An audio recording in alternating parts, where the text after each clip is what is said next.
Alright guys, TacticalRab back again today. Hope you're all doing well and enjoying your day so far. And with some major updates arriving with regard to Modern Warfare 2, we've got to dive into them. Some scrims going down last night for pretty much the first time between FaZe and the Seattle Surge. FaZe certainly coming out on top in that one, but also some further game mode discussion. Uplink has been leaked apparently to be returning to Modern Warfare 2. What will that even look like if it does return? And could that potentially be the third game mode for this season's CDL? Very much intrigued to your thoughts in the comment section below. Hit the like button if you enjoy. Subscribe if you're new as always. I'd greatly appreciate it. It really helps out the channel. Thank you very much indeed for doing that one. Firstly, this clip I thought was pretty disgusting here from Afro. Like, I did not think I was going to see anyone get talented in this game just because you die so fast, but this second guy gets destroyed. And look at the third guy as well. The drop shot was really nice indeed. So yeah, it does show that, yeah, this game doesn't have any advanced movement, but if you're better, then you can show that you're better. So that's Afro looking like that again. Just wanted to mention this because I know a few of you guys have been DMing me about this, and unfortunately, like myself and Jack Lucky, we can't really help with this, but I definitely wanted to point it out and try and bring some more attention to this because a lot of people have been getting false banned from the game. They just spawn in and play for an hour and then just get banned, and it's kind of unclear exactly why, but I think this has been happening. A lot of people that don't have cheats downloaded, but they're just getting banned anyway, and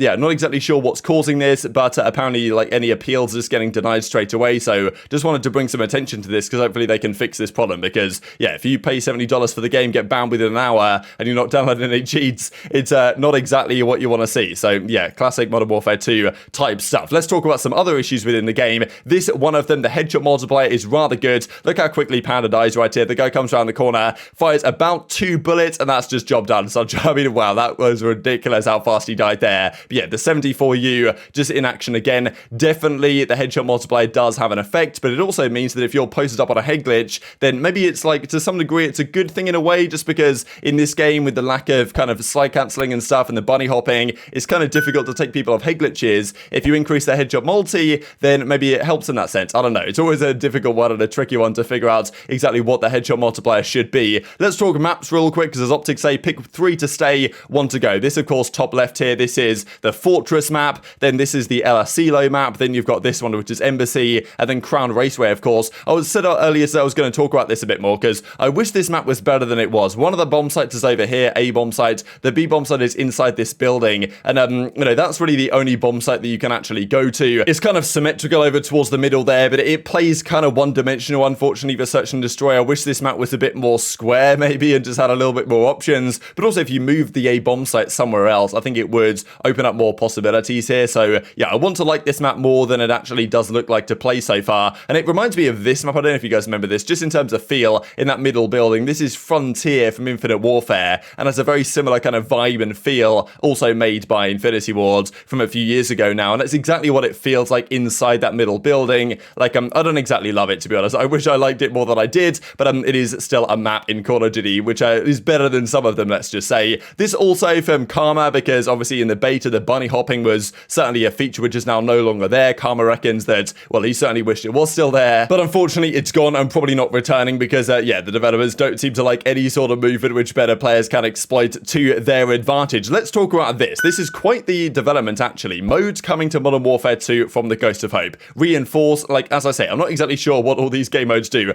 Cranked was a really fun game mode from Ghost, if you guys remember this. I don't know if it's been back in the game since then, but a Cranked was, if you got a kill in Ghost, you basically got super speed, you moved faster, you reloaded faster, you strafed faster, all this type of stuff, and you got that for 30 seconds, and if you didn't get another kill in 30 seconds, you exploded and you died. So it was a really cool game mode, actually, and apparently that's coming back. Then you've got Grind. I don't exactly know what these are. Cyber Attack, Team Defender, like Infected, of course, Gun Game, we all know what those are. Drop Zone was in the game a few years ago as well, I think. Now, Uplink is the key one to me. Now, when I first saw this, my fear was that, wow, do developers know what Uplink is? Are they not just calling something else Uplink and thinking it's not a real game mode? But in fairness, Infinity Ward did put it in their game in Infinite Warfare. It was one of the best third game modes I think we've ever had in Call of Duty. In my opinion, for a jetpack game at least, Uplink is for sure the way to go. If you guys are relatively new and aren't familiar with Uplink, which I feel sorry for you, this is Uplink. This is Black Ops 3 Uplink, and the game mode effectively is kind of basketball.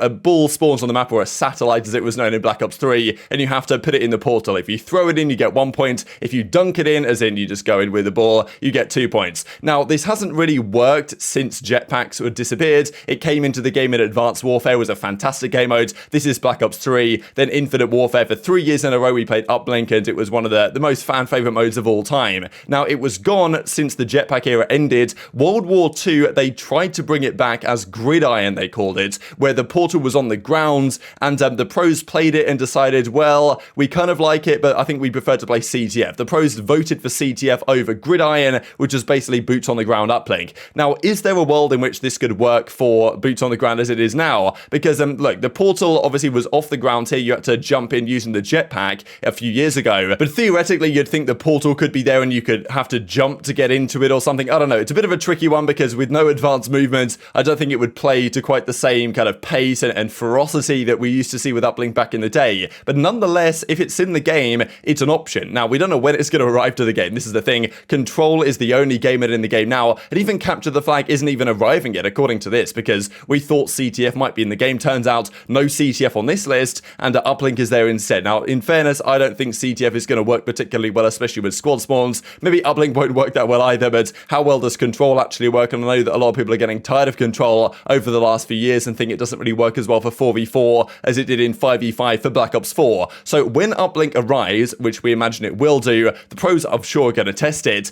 and then that's the question, because the game launches in about 6 weeks or so, at least the season launches, or the first match of the season is about 5 weeks at this point. So will it be there in time for then? I don't know. Or is this kind of like a year 2 thing, or even a mid-season thing where after Major 1, uplink is there, they say, you know what, for Major 2, let's change it around, because the CDL, if all the pros thought, let's play uplink instead, the CDL would comply and make it happen. So I think that's an exciting prospect. Definitely tweet your thoughts on that in the comment section, or if, of course, uplink is actually what we think it is, which, well, it better be. Let's talk another complaint quickly here from ROASTS about the kind of search and destroy situation right now. Not so happy ROASTS with the state of the crouch, walking all the way across the map, just waiting for dead silence, popping it, then making a play. Not a real surprise, but nonetheless, it's kind of what we expected. Sniper's overpowered as well, and he reckons that FaZe 2 Park was kind of, well, having something to do with this, because certainly he's probably a big fan of the way the game presently plays. Wanted to share this as well, actually, here from Crim. So firstly, he absolutely smoked this guy through a wall. Looked like he had hacks on over here at this embassy map. But Crim and Slack were actually roasting Methodz a fair bit here, because Methodz managed to somehow find himself on the homepage of the battle.net. And, I mean, yeah, they reckon he was doing some nefarious activities to try and get himself in this position.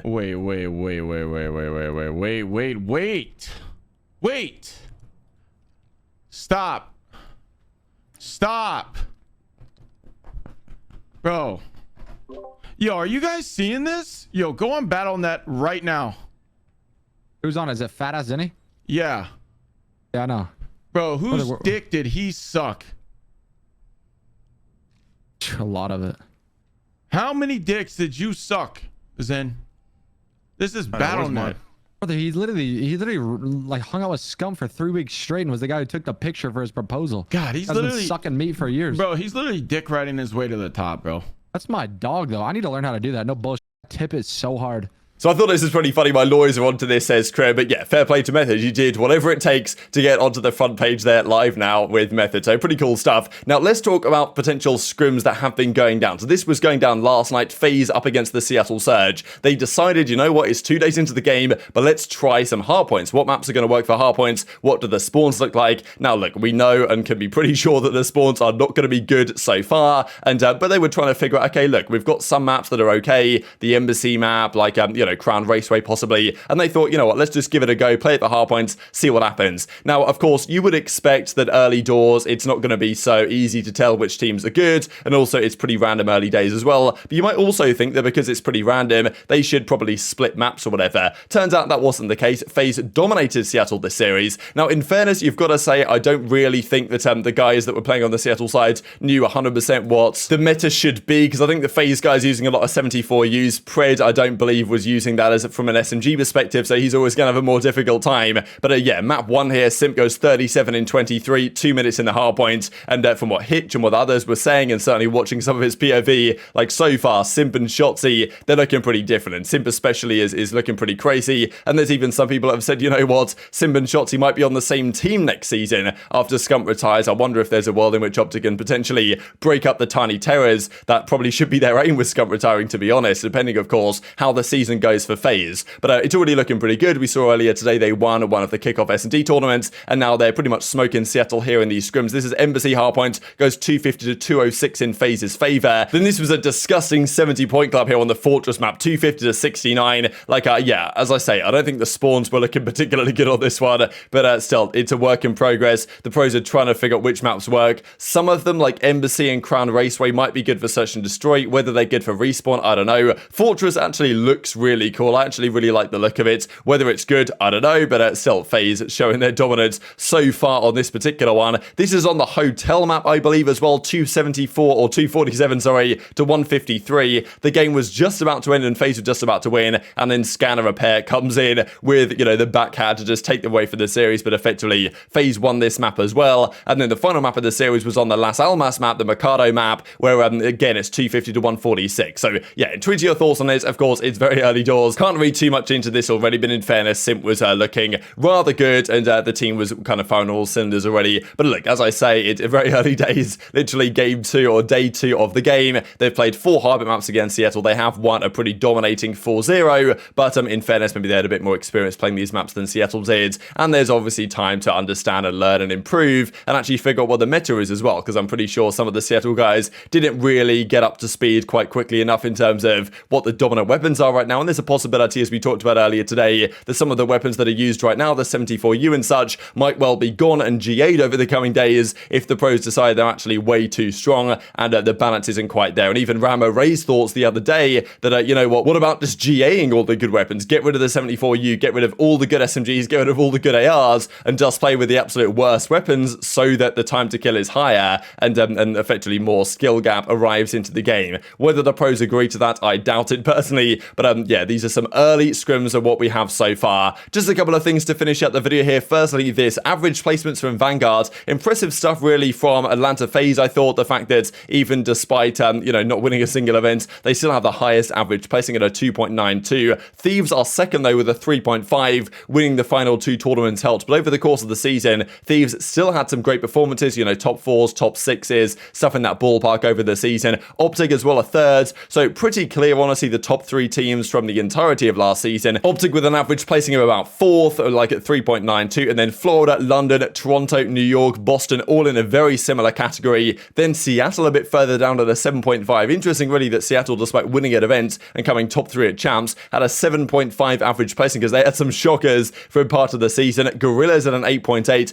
Paris at a 9.10, and then Minnesota Rokkr with the worst average placing, kind of incredible. I guess this might include also the Pro-Am, but yeah, the fact that Legion has a higher average placement than Rokkr is not a particularly good sign for them at all. But very much intrigued to your thoughts on all this stuff in the comment section below. Hit the like button if you enjoyed, subscribe if you are new, take care, and I'll see you next time. He was over here. Where was he, David?